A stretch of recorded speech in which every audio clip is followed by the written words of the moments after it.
Okay, so pupils, nose, ears.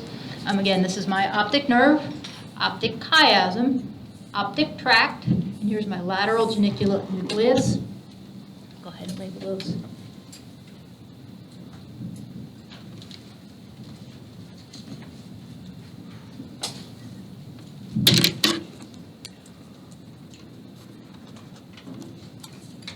Here's my optic nerve, optic chiasm,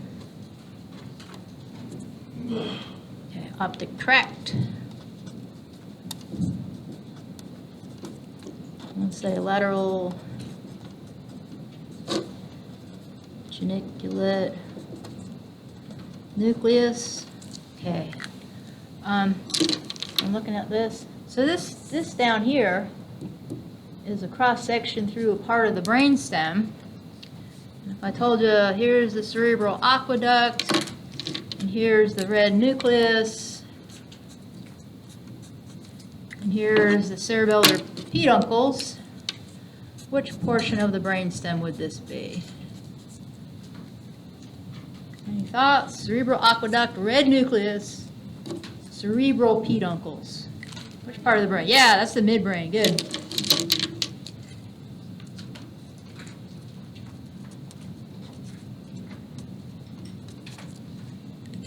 I'll label those. These are your cerebral peduncles. As opposed to your cerebellar. Here is your cerebral aqueduct. And there's your red nucleus. Okay.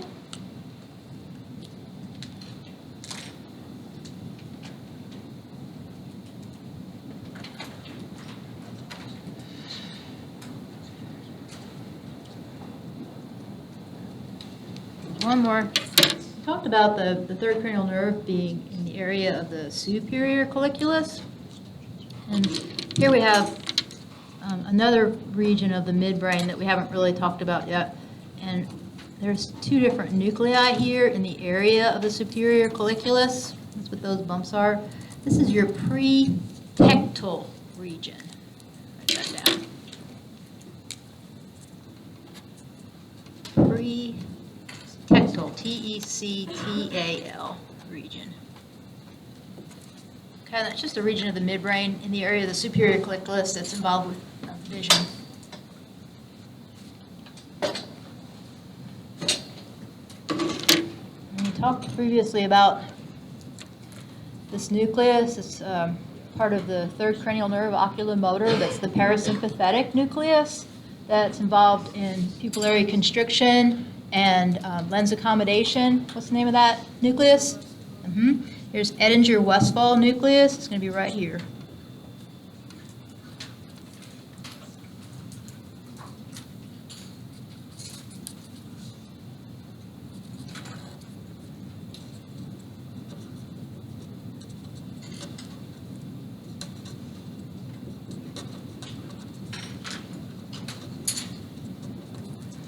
Edinger-Westphal nucleus.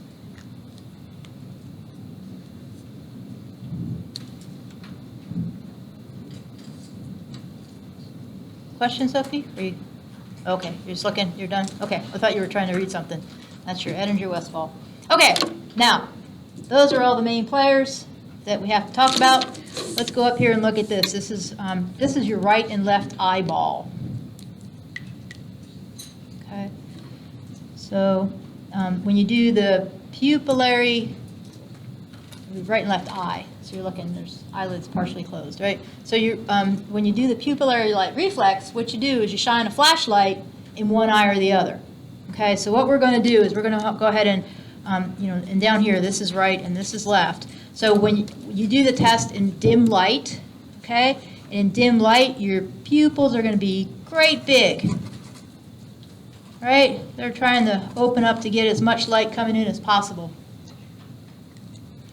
Okay, imagine sitting in a dim room. That's what you're going to see. Now, let's say I take a flashlight and I'm going to shine a flashlight in my right eye. Okay, shine a flashlight in my right eye. Does anybody know what the response is after I shine the flashlight in my right eye? I hear constriction of both of the right or the left or both? Both. Both pupils are going to constrict, okay? So the right pupil is going to be little tiny and the left pupil is going to be little tiny. It's going to constrict. Okay. And when the right pupil constricts, since I've shown the flashlight in the right eye, when the right pupil constricts, that's called the direct response. D-I-R-E-C response. And the left pupil constricts even though it didn't see increased light. That's called the consensual. C-O-N-S-E-N-S-U-A-L response. I can't spell responses. I'll just keep it an S. Okay, there's a direct and a consensual response. Even though the left eye never saw the increased light from the flashlight, it still results in pupillary constriction. And what this diagram is going to do is hopefully help explain why that happens. So everybody see where I am? Okay. So what happens is you shine the flashlight in the right eye. That's this eye over here. Okay? So the response is going to be that this retina here, the retinas, both nasal and temporal, perceive light. Okay. So you have nasal and temporal retinas receiving light on the right, perceiving light on the right side. So what we just saw is that the temporal retina comes on down through the optic nerve, stays ipsilateral in the optic chiasm, and synapses with the lateral geniculate nucleus, the ipsilateral lateral geniculate nucleus. Okay. What I didn't tell you is the majority of these axon synapse here. A small minority actually come off and synapse in the pretectal region of the midbrain, ipsilaterally.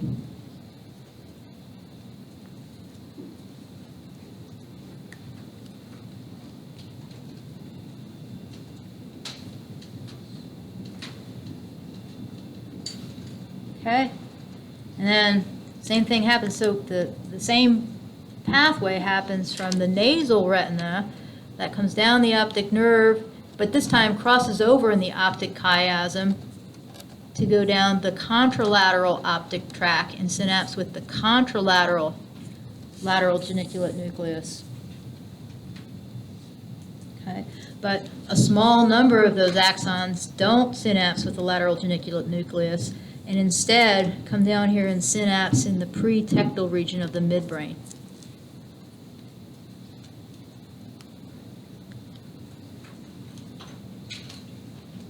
Okay, so everybody got it? See what's happening?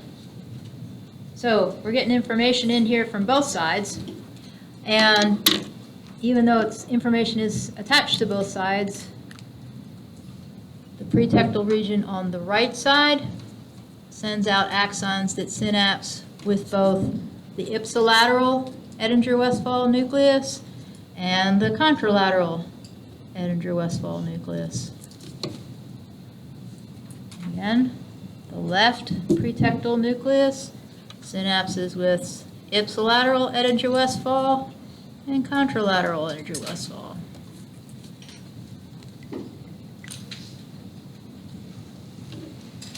And Edinger-Westphal, which is the third cranial nerve, ocular motor. It's a component of the third cranial nerve. It's one of the nuclei that it uses. It's the parasympathetic. That sends out an axon that comes up here to synapse with the ciliary body.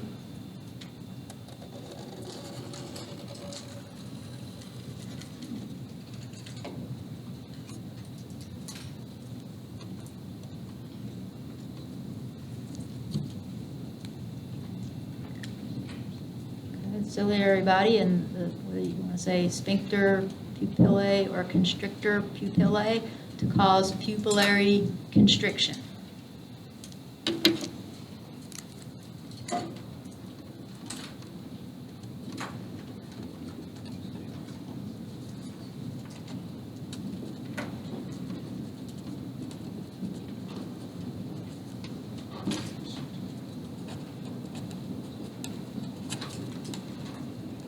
So you get bilateral pupillary constriction in response to shining a flashlight in just one eye.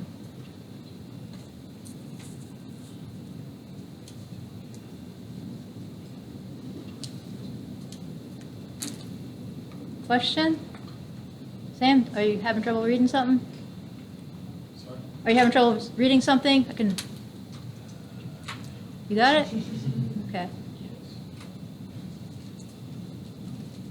Okay, so essentially you shine a flashlight in your right eye. That information travels down both sides of the optic tract and synapses with the pretectal region. Pretectal region sends out axons that synapse ipsilateral and contralateral Edinger-Westphal, which then stimulates pupillary constriction. So you get pupillary constriction on both sides in response to shining a flashlight in just one eye. Questions? Okay, let's see how we do. The last one is the pupillary light reflex. And these are the clinical implications for the pupillary light reflex.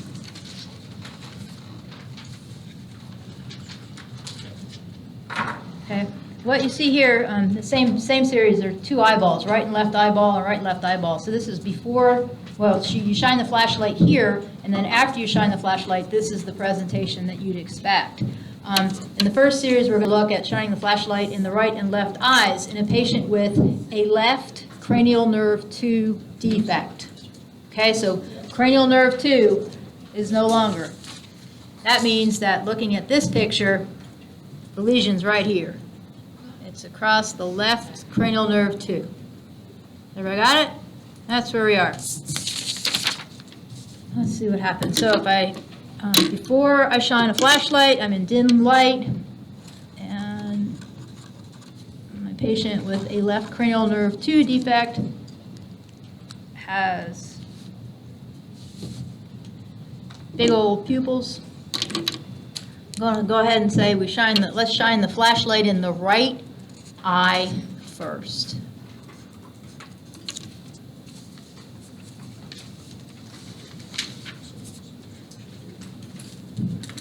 Okay, this person has a left cranial nerve 2 defect, and I just shone a flashlight in their right eye. What should I expect as far as pupil size on the right and the left?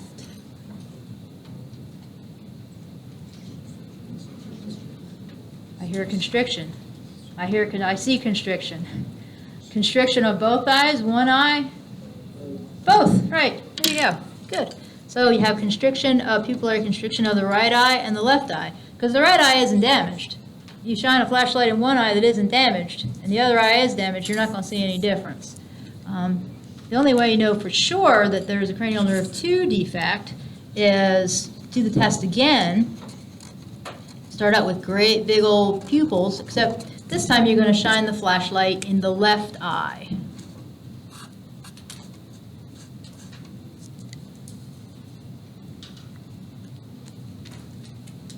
What should I see when I've shown the flashlight in the left eye this time? Constriction? No constriction? No constriction, right, no change. Because cranial nerve 2 is gone, so there's no light coming in. Okay, there's no light to this eye, no light coming in here means there's no response. Great. So I see my big old pupils here on the right and the left. That makes sense to everybody? You good? Okay, that's a cranial nerve 2 defect. And you pick up that defect by shining a flashlight in both eyes, because if you only shine it in one eye, you won't see it. Now, let's look at a left cranial nerve 3 defect. So, what's happened now is that this cranial nerve 3, right here, is where the lesion is. Okay? So, cranial nerve 3 defect. When I start the test, just like normal, I'm going to have a great big old pupil. And I am going to shine the flashlight in the right eye.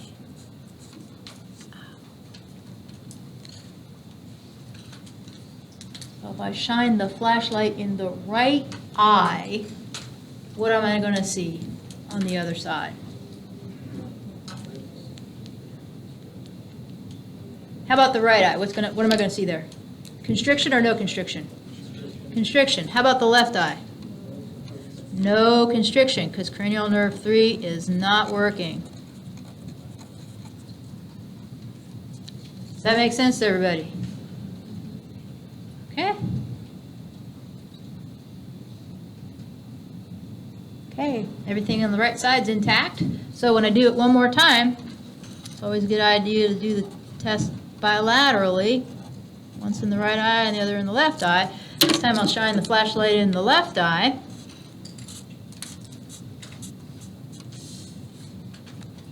Okay, put the flashlight in the left eye with a left cranial nerve 3 defect. What should I see? Is the right eye going to constrict or be dilated? Constrict. Good. And how about the left eye? It's dilated. I heard it. Yep, no change. No change from the previous situation because it's the left cranial nerve 3 that's affected. Okay, so light gets in with a cranial nerve 3 defect. So if I'm shining the flashlight in the left eye, light's going to get in. As long as light gets in one eye, I should expect bilateral constriction. But if the defect is here, I'm not going to be able to constrict on the affected side. And that's what you see in both presentations.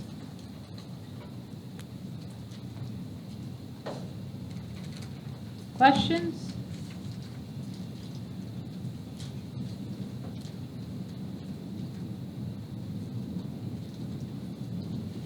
Okay. Now, I know, so next, here's Wednesday. On Monday,